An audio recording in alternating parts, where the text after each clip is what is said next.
The broadcast is now starting. All attendees are in listen-only mode.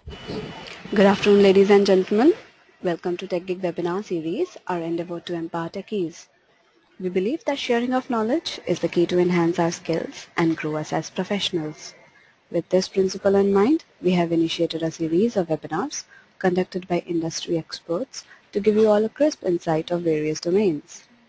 The topic of today's session is Defense in-Depth with Oracle Database 12c. And our guest speaker today is Anurag Dixit. He's a specialist database infrastructure group with Sapient India. Anurag is working with Sapient as database specialist and has more than 14 years of experience on database, security, design, administration, technical pre-sales, and competitive strategy. At Sapient, he is a member of IASST, DBA vertical, and has worked on various projects leading database design and security implementation. So, without further delay, I introduce you all to our guest speaker. Over to you, Anurag. Thanks, Anila. Hello and good afternoon, everyone, and a very good morning to my friends in US. So, my name is Anurag Dixit, and I've been working with Sapient as a database specialist aligned with Sapient Infrastructure Group.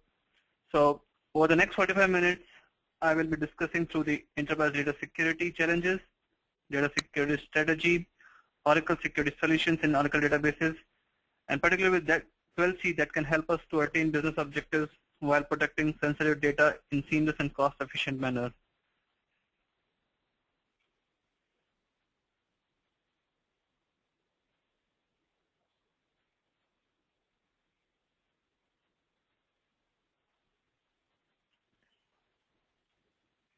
So the agenda for today's presentation is, most importantly, why database security.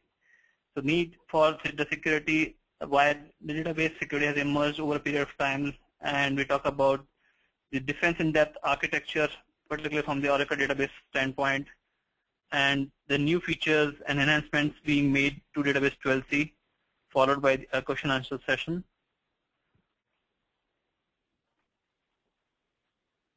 The key takeaways from today's presentation is Oracle database security overview, the business drivers behind database security, product features and benefits, particularly from database security, Oracle database security standpoint, and the benefits which has been innovated in database 12c over the previous versions of databases. So the big question in today's presentation is why database security. So this is a report which is published by the IDC in 2011, and it clearly says that the 2/3 of sensitive and regulated information is now residing in database, and it's doubling every year. So you can understand the volume of data which we are maintaining is highly sensitive, and over a period of time, it's increasingly important for us to protect this data, as not only for the compliance standpoint, but also for the customers' perspectives, the company's reputation, and the market strategy to enforce security regulations and regulatory requirements.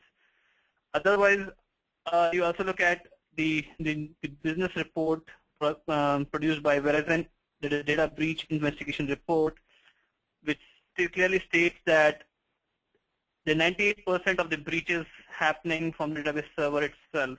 So this is the trend which we can see from 2011 since 2012. There's a continuous threat is coming towards the database side, and 98% of the data is compromised from the database server itself. Apart from that, if you look at historically, we have seen that the performance and high availability have been the two key drivers behind IT decision making, and over the past decade, how security has become a critical component in that list.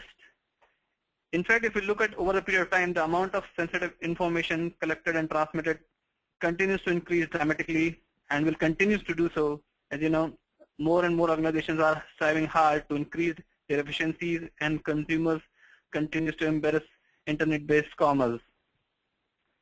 There is another slide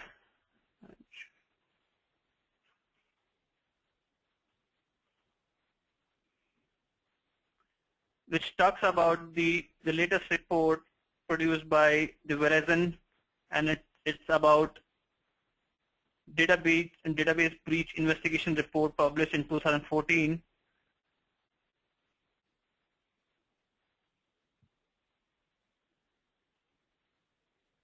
We have to take a pause here because the screen is not refreshed here yet.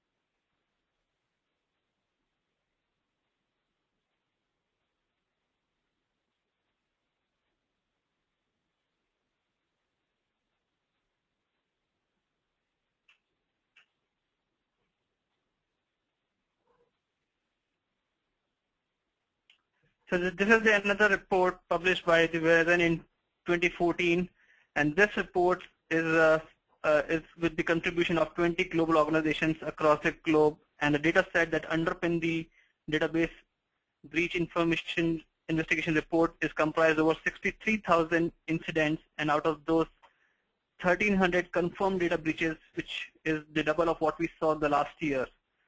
And the threat identified in the database breach investigation report are categorized into the 9 patterns. Basically, it covers from the errors, firmware, malware, insider misuse, lost or stolen assets, web application attacks, denial of service attacks, cyber spionage, and point-of-sale intrusions, and payment card schemers. The most prevalent these days are the web-based application attacks. With that means is somebody is trying to going out and using your credential in an illegal way to break into the application to steal something, whether it's your money, whether it's your credit card, whether it's your personal information, and it of course makes sense for the organizations. Those are moving more and more assets online and distributing their internet presence and infrastructure, so the bad guys are going to attack at those points. In the data breach investigation report, out of 9, essentially we see 2 different types of attacks. You see a lot of brute force activity against the logins. So in other words, they are trying to use different passwords tons of times until you get access, and that of course are done against the banks and the information providers that have online activity. Another attack, which is a denial of service attack, is a new pattern this year, which is surprising in data breach investigation report, just because many people believe that these reports is on data breaches and theft of information, and not worried about the attacks that takes the system down and compromising the availability of the assets. Well, so it depends upon the perspective and lot of angles out there. One of the things that we expected to see in data breach investigation report is a widening gap between the bad guy being able to break into the company and a good guy recognizing it. What we didn't expect, how quickly this gap is widening and how much longer it is taking for a good guy to recognize that they are actually being compromised. If you are from financial industry, you will see a lot of denial of service attack called DOS attacks, web-based application attacks this year particularly. So the business drivers behind the data security, as you look at the over a period of time, the amount of sensitive information we are managing at database layer is increasing every year, and it's double at every year. At the same time, the risk is of maintaining that sensitive data is also increasing. As you can see, the common threats, incidents happening nowadays, as well as the increasing quality of the stored data, which is the data which we are maintaining at the database layer, is also critical for any applications. So evolving technology infrastructure also raises a security concerns where the organization has to comply with regulations and regulatory requirements. So these regulatory requirements is also very complex and depends from geographies to jurisdictions. And the scope of the regulations is also widening every year and a year. So we have seen there are a lot of compliance and regulatory requirements that every organization has to follow in parallel with the technology innovations. On the other side, if you look at the management, the business wants to manage the risk. They want to plan for growth. They have to compete in the market with new innovations. At the same time, they have to control the cost of deployment and data security solution. So if you look at these patterns, the protection of personally identifiable information, intellectual property, financial results, and other sensitive information is a top priority for all of the organizations. Be it a university, healthcare organizations, retailers, banks, are just few of the organizations that have vast amount of sensitive information, data ranging from social security numbers to personal healthcare information or credit card numbers. All these data needs to be protected. That is the business driver for nowadays for any IT organization. Moving ahead,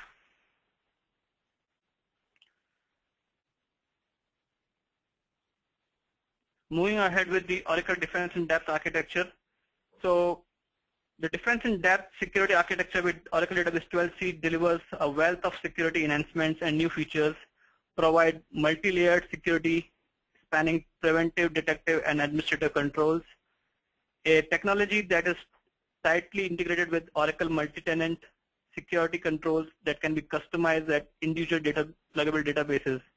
So you can think of a database Oracle where every layer of the data is protected via different mechanisms. We have categorized into the 4 broad components like encryption and masking. Then we have access control, auditing and tracking, monitoring and blocking, and with other security enhancements which has come up and introduced in Oracle 12c. So moving with the encryption and masking technology, we all understand the security strategies have long relied on encryption of information. It has historically, we have seen encryption as one of the ways where we can protect data, but in the recent years, the need for encryption has increased significantly with the rise of identity theft and criminal attacks targeting social security numbers, credit card numbers, and other sensitive information. Encryption at database level can help us to protect data from unauthorized backdoor access by dishonest administrators or other insiders, and from operating system or network level attacks by the outsiders. It also helps to protect media theft involving laptops or storage disks being removed for maintenance and backup tapes lost or stolen. In that context, Oracle has Oracle Advanced Security Component, a product which has transparent data key encryption architecture. First introduced for table level encryption in Oracle 10G, which is a table key encryption. Then we have in 11G we have seen table space encryption. So in Oracle we have 2-tier key architecture where each key is protected by another key called transparent data encryption master encryption key. A master encryption key is usually stored outside the database in an Oracle wallet, which is PCKS #12 format file, encrypted by a passphrase supplied by either a designated security administrator or a DBA during the setup. So Oracle Advanced Security in 11G first time introduced the support for storing master key in a hardware security module, which we call HSM, a device for higher assurance. The key in HSM secures from unauthorized access attempts because the HSM is a physical device and not an operating system file. All encryption and decryption operations that uses master encryption key are performed inside the HSM. This means that the master encryption key is never exposed in an insecure memory. The other 3 techniques to store a master encryption key is a standard wallet. The Oracle has come up with a standard wallet, which is a password protected wallet, and opening a wallet is a manual operation and must be performed by a DBA or data security administrator to make the master encryption key available to the database.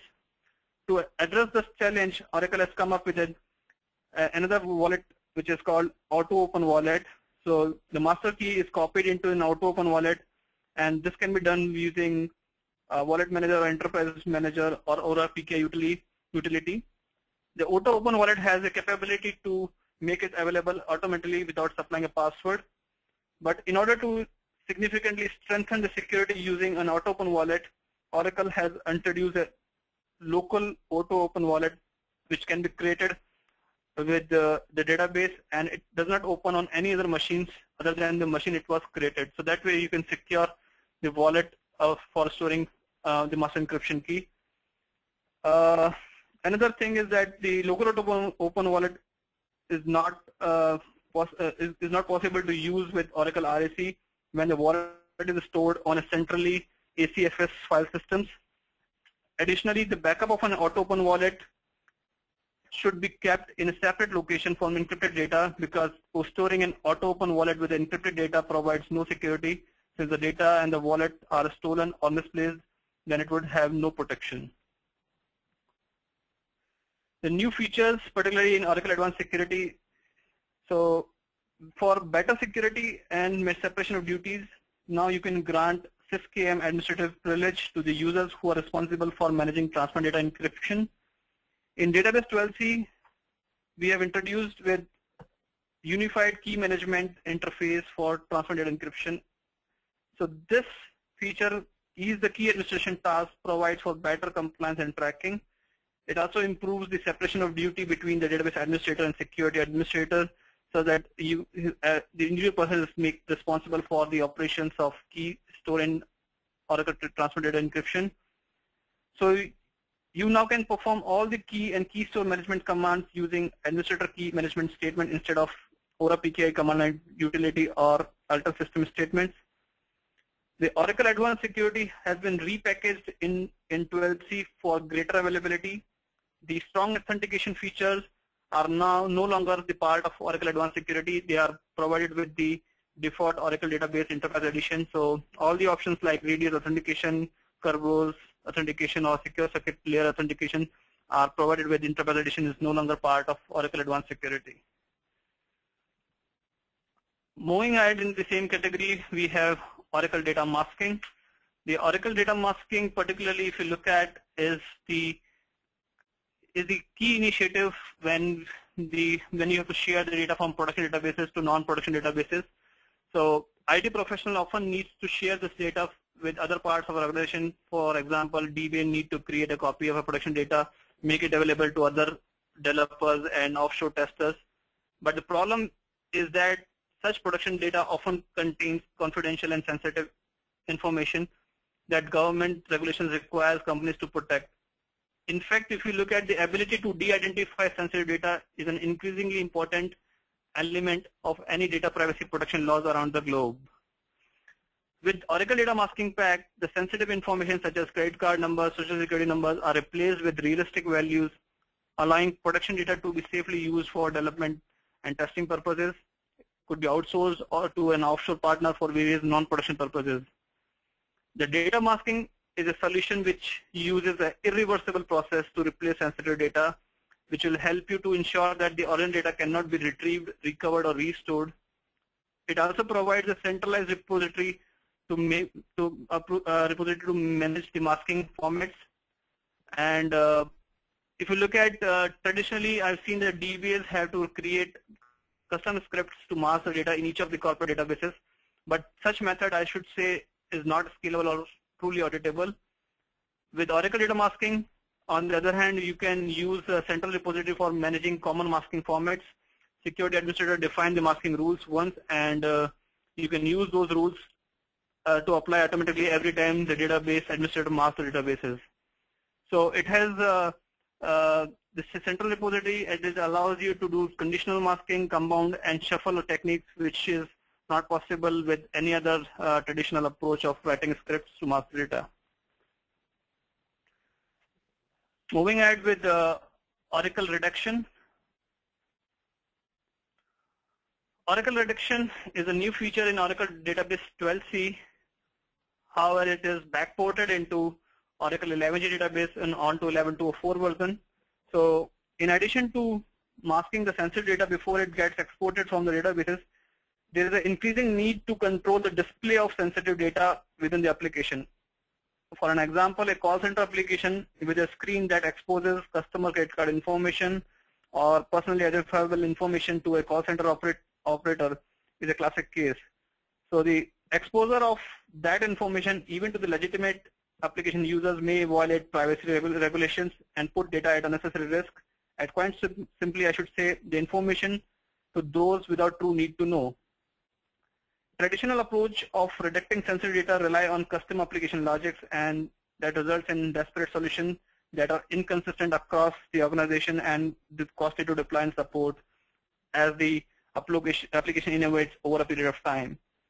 The benefit you get out of Oracle data reduction is you can use different style of reducting data, like you can use full, partial, or random, and the data is reducted at runtime. So the data reduction is well suited in an environment where the data is constantly changing. You can use this data reduction policies in one central location and easy to manage from there. You can use sys context value to determine when the data reduction policies will apply on the runtime to redact the data.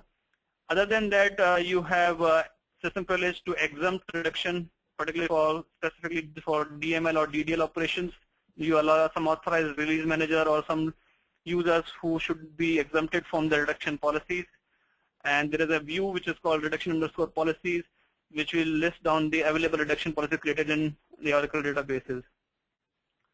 And this is an example you can see on the slide where the supervisor can look into this SSN number, while a support engineer cannot look into the SSN number. It's partially marked using the reduction policies. So particularly if you can see this reduction policies can be applied to the columns of a table or a view.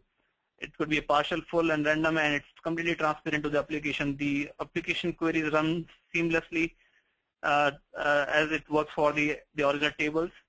The only impact would be the create table as select will not redact the data. It will create the copy of the table. And similarly, the export of the updated data is limited with the data pump. You have to give some certain privileges to exempt a data pump user to take an export dump for a database. Moving with the second category of the security is access control. So particularly if you look at the access control has a database vault component, which is a powerful security control for protecting application and sensitive data from privileged users. So Oracle Database Vault prevents privileged users from accessing application data. It restricts ad hoc database changes and enforces control over how, when, where application data can be accessed. Database Vault securely consolidates existing database environment transparently, eliminating the costly and time-consuming application changes. So from a feature point of view, we look at it transparently blocks the DBA from using an application data. It blocks the threats that targets privileged user accounts. It prevents configuration drifts. Any configuration changes directly done by a privileged user can be controlled with the database vault. And it enhances the availability and reliability of application by preventing accidental or unintentional changes to the database. So that way you can think of database vault enforces a control over privileged users who are the custodian of the databases. They can look into any information, they can do any changes, they can take the export dump, or they can do the authorized change, but yet in a controlled fashion. So their database vault can help you to achieve those things using command rules, like the user cannot use alter database or alter table until it is authorized to do so. So the new features introduced with Database Vault is starting with this release, you can see a Database Vault Administrator DVA from a Oracle Enterprise Manager. So Database Vault Administrator account is no longer an independent application. The advantage of this design is that it makes it easier for you to create, view, and modify Database Vault settings from a centralized Enterprise Manager location. As we know, the Database Vault metadata, for example, the packages and the policies and factors resides in DVSys and DVF schemas. These schemas are critical to the integrity of the Oracle database. So starting from this release, the direct logins to these accounts were blocked by default, and you can disable or re-enable this default protection by using two packages, which is DBMS MacAdmin packages, to enable and disable the operations onto these schemas. In the previous release, we have seen the database vault object owners or the users who had privilege for the objects within the realm can access those objects. Even if the users who are not the realm participant or realm owner can access those objects. So to change this functionality in this release, you can optionally restrict these users to access the object by using mandatory realm. So in nutshell, mandatory realm allows only realm participant or realm owner can access the realm protected object. even you can restrict down to the users who are authorized or the owner of the object.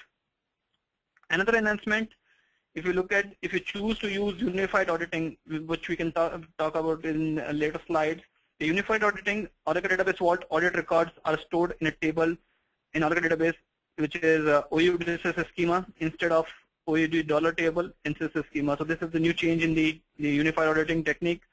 Oracle Database Vault can now audit all the actions performed by Database Vault administrator. So all configuration changes made by the Database Vault components, such as changes in the relevance factors, are now written to an audit trail.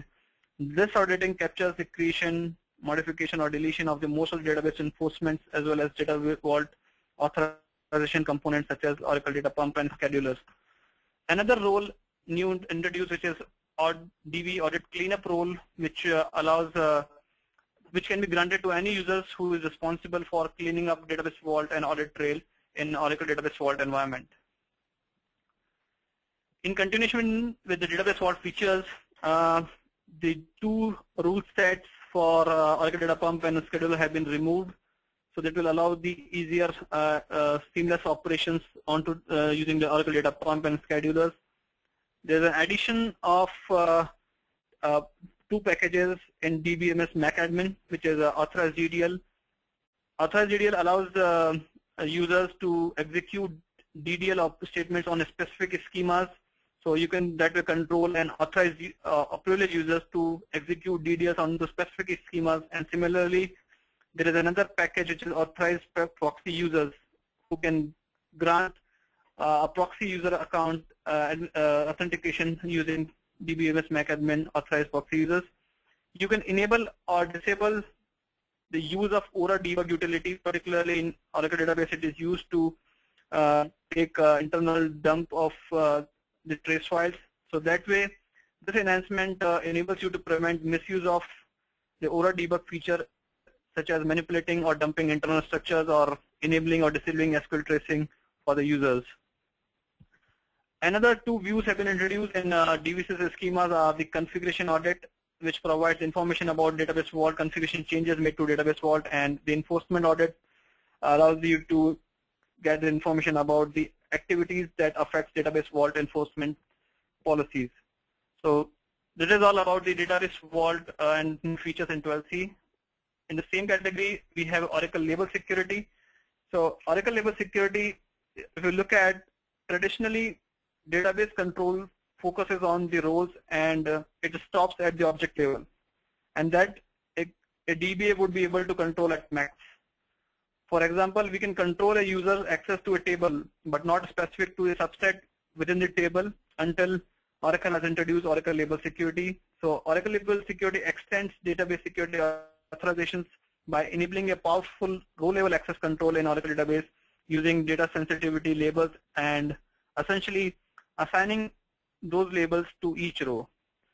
So the key advantage of using Oracle Label Security is the flexibility and simplified administration. If you look at Oracle Label Security provides the same type of row-level access control as virtual private databases, but it does not require the administrator to create PL/SQL policy functions to enforce the access rules. Once the system is in place and the labels are assigned to data, and the user sessions access controls will uniformly enforce everywhere without requiring an explicit decisions about who should be able to access data in which and each individual databases. So that way you can classify data depends upon the sensitivity labels you design, and that way you can enforce the authorization to the sensitive information. Moving to the next category is the auditing and tracking. So in auditing tracking section, we have the new feature, which is unified audit trail, unified auditing in Oracle 12c. So Oracle Database 12 introduced unified audit trail to simplify auditing. In earlier releases, defining a complex audit scenario becomes a cumbersome job. You know, with earlier database releases, we end up with heap of audit statements, which is difficult to manage and control. And apart from that, many organizations felt the performance impact depends upon what auditing they are doing, but auditing seems to be a cost-intensive performance task. So it is believed that auditing highly auditing on a highly accessed object in database could lead to a lot of audit records and data generations. So to minimize the challenges on Oracle Database 12c, the auditing is always on. So there is a list of mandatory auditing activities in 12c database that cannot be turned off. So the couple of them could be create, alter, drop policy, any execution on DBMS FGA or DBMS audit management package are audited.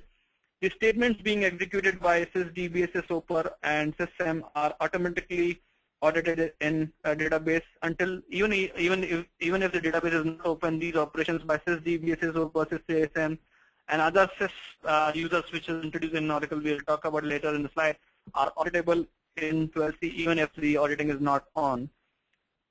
Another auditing feature is any changes being done to the OU-to-SIF tables, though those tables are read-only, but any attempt to change tables in OU-to-SIF schema is also auditable, even if the auditing is not on. And apart from that, we have seen the auditing records are stored in different stores like OU2$ table, FG$ for fine-grained auditing, OU2$ SIS schemas. So in 12c we have a common trail for all the audit logs, which is a unified _audit _trail view, which consolidates all the audit information into the one view. And you can manage auditing in Oracle Database 12c with the two new roles, which is audit_viewer and audit_admin. We'll talk about these two roles shortly in our other slides. So moving ahead with more of in performance side.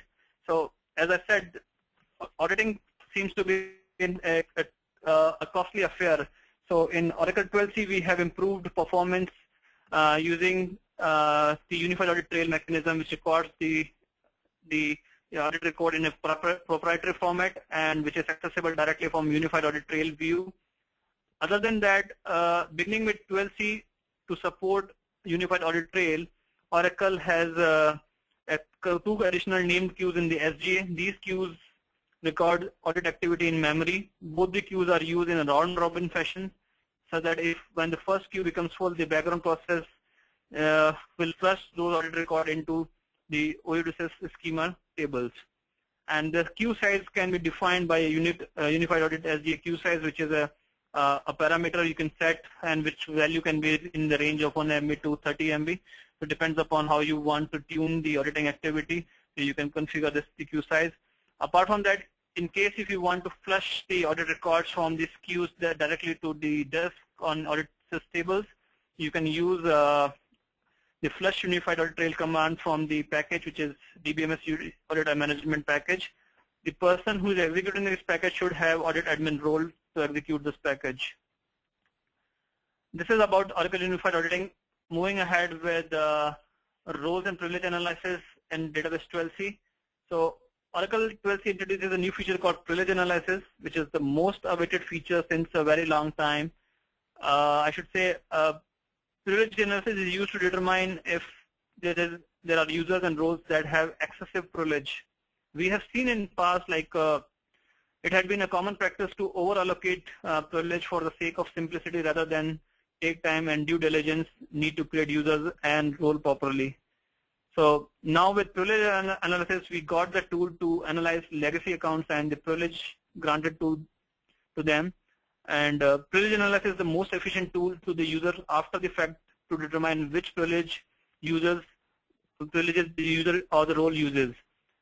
It captures the privilege as they are used at runtime and generates a report, and these reports can be used to find privileges that may no longer needed, or even generate a script to revoke unused privileges. So you can use a package which is DBMS privilege, DBMS package, which is to capture the entire database or by a specific role or in sys context. So the capture process is governed by the DBMS privilege capture package, and to execute this package, the user must be granted capture _admin role. So you can run the job, and after a suitable interval of time to capture the privilege, the two views, there are a couple of other views are there, but specifically the two views you can look at, like DB underscore used privs and DB use unused privs table to reveal which privileges are being used, and more importantly, which granted privileges have not been used. So that way you can control the privilege allocation onto the various or over allocation to the legacy schemas in the database. Audit roles and policies. In database 12c, as I mentioned, there are two new roles have been introduced, which is audit admin and audit viewer.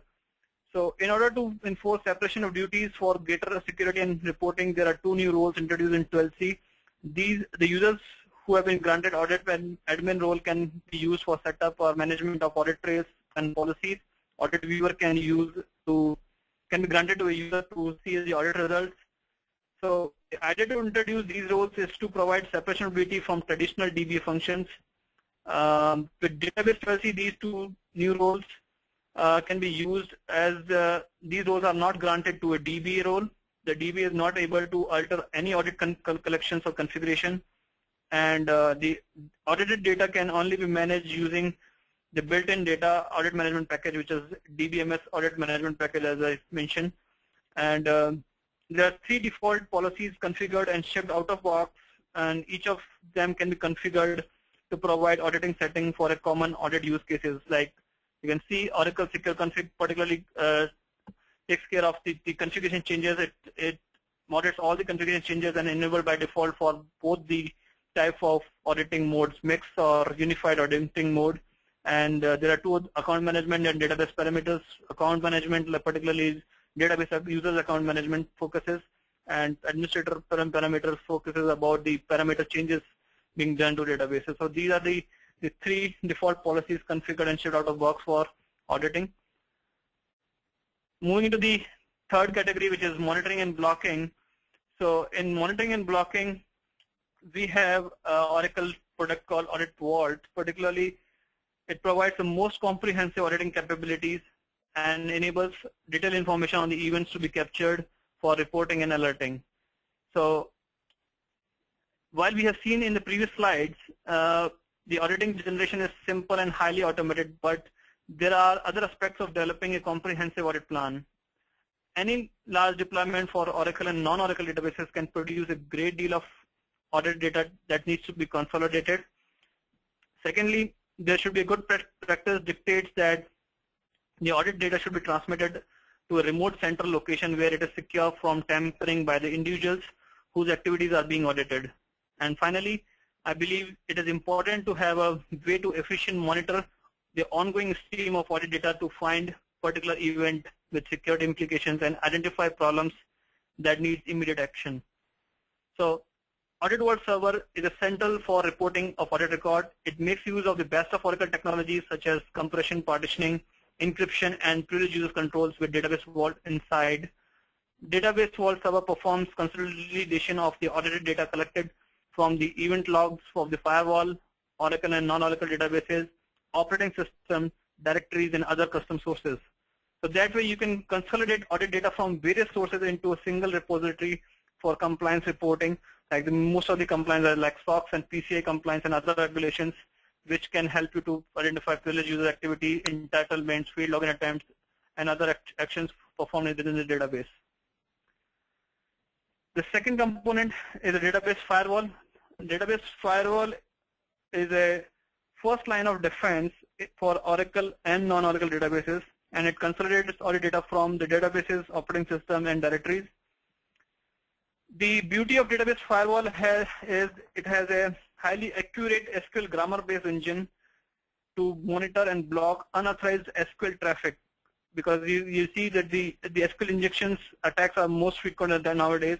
So unlike the solutions that leverage regular expression, the database firewall passes the SQL to achieve a level of accuracy required for enterprise data monitoring.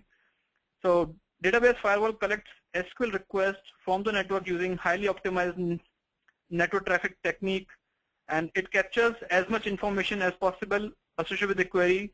This includes the grammatical structure of the query, the context attributes such as DB username, OS username, client IP, and other categories like table names and etc. And Believe me, all of this work is completed in real time as the network packets arise, and the comparisons are made for the request against the database firewall policy. So database firewall groups all the SQL requests into a cluster of queries with the same grammatical sense and enable the distillation of hundreds of millions of SQL queries and boils down to the just few hundred, which in turn can be subcategorized by IP address, client program, SQL types, and usernames. So based on this analysis, the database firewall develops the ability to distinguish between the normal and abnormal transaction, and it blocks the transaction or the SQL statement before it reaches the database itself. So in 2012, Oracle has merged these two components into a single product, which is called Audit Vault Database Firewall. So Audit Vault Database Firewall simplifies the collection of audited data, and it's a secure repository for creation of, and it's created for the separation of duties from the database, and it is auditing, and it produces a consolidated report for the alerts on the audited events. It not only collects these events from Oracle databases, but also from non-Oracle databases. That means it is designed for enterprise that wish to collect audited information from hundreds of databases instances and provide a unified policy management and event propagation from a single platform. So that way, we are in the last part of the defense in depth architecture, which is the other security enhancements. So quickly run through on the other security enhancements, which is particularly the 3 new users have been created. So when you create an Oracle database, following users are as shown on the screen are automatically created. The access backup, particularly for RMN backup and recovery operations, SysDG for performing operations with data guard broker or DG MGRL command line interface, and SysKM particularly for transfer and data encryption key store operations. Each of these accounts are designated users for new administrative privilege with the same name. So you can create user and grant to that user the appropriate administrative privilege to use when performing daily administrative tasks. So these accounts should not be used in a day-to-day activity. Instead, you should create another user accounts and give these administrative privileges to those accounts. These accounts should be logged by default and should remain logged. And to use one of these administrative privilege, user must exercise the privilege like connecting as SSDBA. You can use SS backup, SSDG, and SSKM. And another important thing, these accounts cannot be dropped. Of course, definitely cannot be dropped. So Oracle database now supports for SHA-2 crypto network checksum, password verification, and as an option for DBMS crypto are being removed, has access to these tables and can grant access like normal grant procedure to other users. Another enhancement is about unlimited table space being removed from the resource role. So if you are upgrading from 11G to 12C, the user will still have unlimited table space privilege. But if there's a new installation, then it will not get the unlimited part or unlimited table space or unlimited privileges from the resource role. Another is the 12C introduction is real application security. Real application security, which provides a database-centric and end-to-end authorization solution. So you can think of a security control that was once at application layer is now moved to the database layer where the data resides. And since the security control is at database layer, it is created once and used multiple times at application layer. So it reduces the application complexity and development time if you're using real application clusters, and it is more onto that. Apart from what I've said, it is more detail. You can look into the Oracle documentation. Important enhancement, which is the last login time displayed as a part of SQL Plus banner, and it is also recorded into the data dictionary view, which is a DB underscore users as a last login column. Ability to audit any role. This is an important feature. So starting with this release, you can audit any database roles, including the user created roles. This enables you to audit all system privileges that have been granted to a role. And the benefit of this feature is that it simplifies a single command to audit all activity that has been granted to a role. This eliminates the need to update unified audit policy each time you update the role with new privileges, or when you new database user has been added to the database and granted a role. So the need for changing the policies is not required once you have audit and role privilege. Apart from that, there is the ability to attach roles to program units. So you can now attach database roles to the program unit functions, procedures, and packages. This feature enables you to temporarily elevate the privileges in PL/SQL code without granting the role directly to the invoker of the code. The benefit of this feature is that it increases the security of the application and helps enforce the principle of least privileges. So apart from these enhancements, there are other enhancements being made from the EM Enterprise Manager 12c side, which is a patch management, configuration, and change management, which allows you to maintain the sanity across the database environments. Any configuration changes can be stopped or governed by the policies using those enterprise management packs. So in summary, if you think of database auditing, authorization, and authentication, we have data discovery model, we have unified audit trails, privilege analysis, vulnerability scans, and patch automations with EM packs. To stop any unusual SQL transactions, we can monitor over the network using database firewall, and it is logged in real time. At the database itself, we have Oracle Database Vault, which stops unauthorized DB activities. It has multi-factor authorizations and command rules that can stop access to the database in compliance with the requirements of the business. For the database at rest, we have encryption technology and the data which is accessed within the database using the Redaction for real-time data masking and the data masking for sharing the data to non-production databases. So with this, we can end of the presentation, and in reference, we have used we are thankful to the Oracle to enable us to present the detailed insight onto data security stack of products and technology.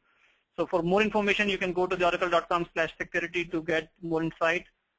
We have also used the IDC report to publish the results of 11,000 reports on the data protection and control surveys. We have also shown the report, which is a data breach investigation report 2014 from the Verizon, which shows the impacts of the denial of service attacks and web application attacks, which is most prominent for the last year.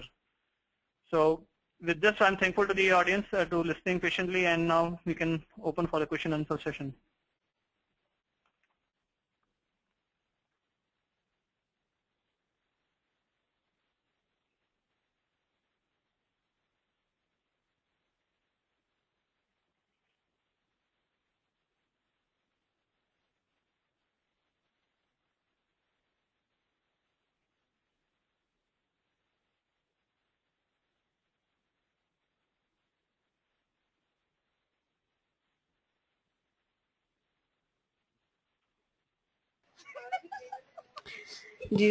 Thanks for the insightful presentation, Anurag. Let's quickly take up the questions now. I request you to read out the questions and their answers so that all our users may listen to your insights.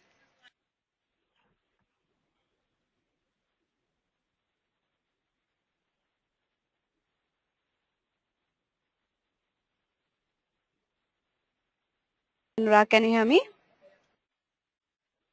Yeah, I can, but I'm not able to see the complete questions here.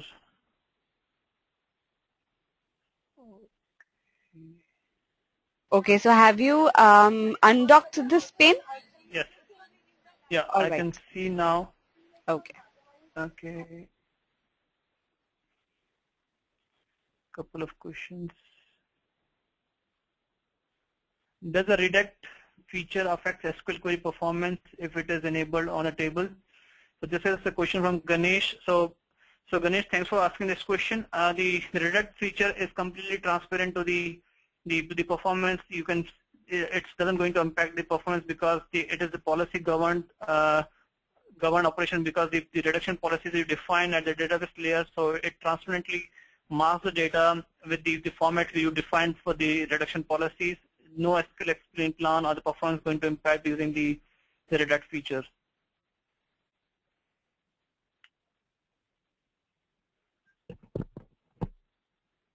Another question from Siba.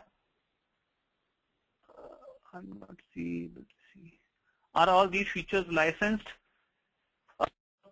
particularly if you talk about all the features, not all the features are licensed. If you see the categorization of the components like Oracle Advanced Security, Oracle as a part of Oracle Advanced Security, encryption and redaction is part of that. So you have to buy Oracle Advanced Security pack separately, or a licensed product separately. If you talk about data masking pack, it's part of Enterprise Manager, so you have to buy separately. The vanilla features like what I talk about is the privilege analysis and all the stuff. These are, or auditing, unified auditing is part of the Database Enterprise Edition. The Kerberos authentication and as I said is moved out of the advanced security. So a couple of new features have been moved out of the privacy components, and now you can use them as a part of Enterprise Edition. Can you tell us more on privilege analysis? So as I mentioned, the privilege analysis is basically a feature which is governed by a role which is capture admin role, and anyone to whomsoever you have granted that role can use DBMS packages to generate that capture and populate the views that will help you to analyze which privilege is being used or unused as part of the grant process. So that is the question which is Rangarajan Balakrishnan. Any other question?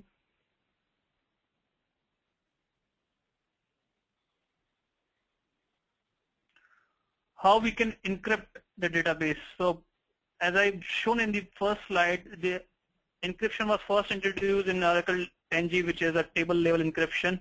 And if you want to encrypt the entire database, or rather say you have to, judge between the pros and cons between the table level and the table space encryption. So table level, when I say it's specific to the columns you identify for the encryption, while in table space the entire set of tables assigned to the table space is encrypted. So that way you can choose between the upside and downside of using the encryption methods, and you can encrypt the entire database as well, possibly if that is the requirement for your business. Oracle Firewall is fully prepared to handle SQL injection, or is still more security required for the same? This is the question from Ankit. I didn't understand what you mean by fully prepared, because it's a grammatical engine. So as you see, over a period of time when you run in an out of bound mode, basically it captures the pattern and makes the grammatical sense out of the SQL statements passed over the network to these databases, and that way it decide prepare a white list and a black list. So basically it allows false positive and false positive alerts which can be avoided, and over a period of time it prepares a list of thousands of SQL statements into few statements based on the sys context like IP address, username and password, so determine which are the normal statement and which are non-abnormal statements. So that way it grows over a period of time. So I should say that there is no specific fully prepared in terms of whatever it is. It will grow as eventually over a period of time as you deploy application on top of that. What prerequisites you recommend if we have to upgrade some of the security components to the latest release? So you have to toss like any normal upgrade, you have to test through the smoke testing of the application as well as the database when you move to the other. Particularly if you look at like unified auditing is the specific or I should say integral part of Oracle Database 12c. Nowadays there will be no audit parameters in 12c. Only unified audit trail will going to manage the entire auditing of the database. All DBSS logs, FGA logs or normal audit logs are diverted to the unified audit trail. So that way, that could be an important feature that you can look forward when you are upgrading to the 12c database. Otherwise, other security components are individual components, like I said, the advanced security or masking pack or redaction. So basically, it will not get much influence if you move to or from the previous versions. Basically, you have to go through this normal procedure of performance testing the way you do for other releases. There is another question, which one is less security on database. I didn't understand this question. Malyappan has asked this question.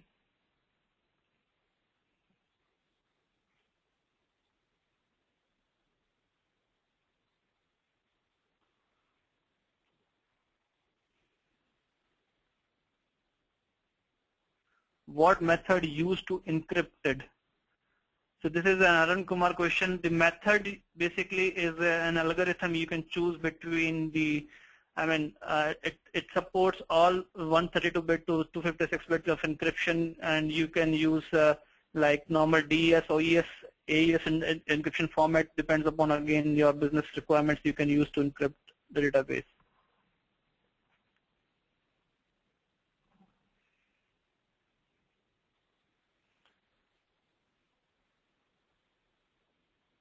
Any other question?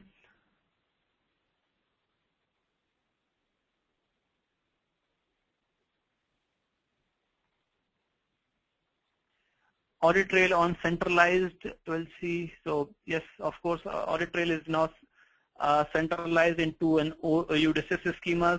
So as I said, the in the vanilla Oracle databases, you have specific audit trails to this for specific needs. Now all the audits like DBA, SIS, or database audit sys, or FineGate audit sys are directly diverted to unified audit trail. That is the new feature in 12C.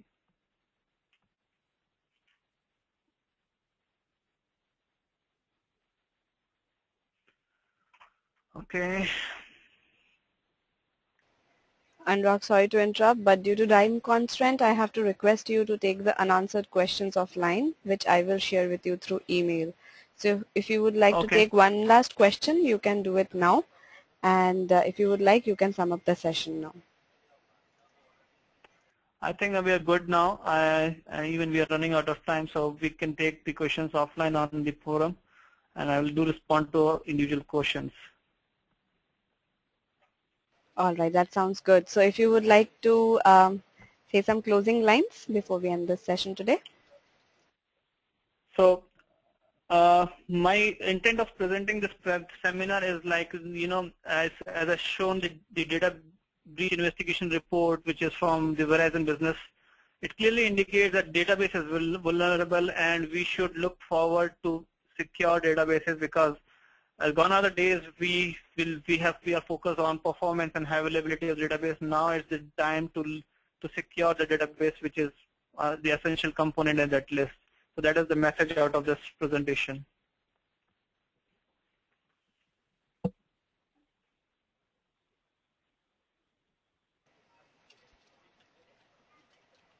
And I'm really thankful to our guest speaker today for conducting this wonderful webinar. It was indeed a great session. I would also like to thank all our participants for their support in making this webinar a success. The recording of the webinar will be available on techgeek.com by tomorrow. Thank you all for joining us today. Thank you, Anurag, for taking the time out and having us. I hope you have a great evening ahead. Thank you. Thank you. Thank you all.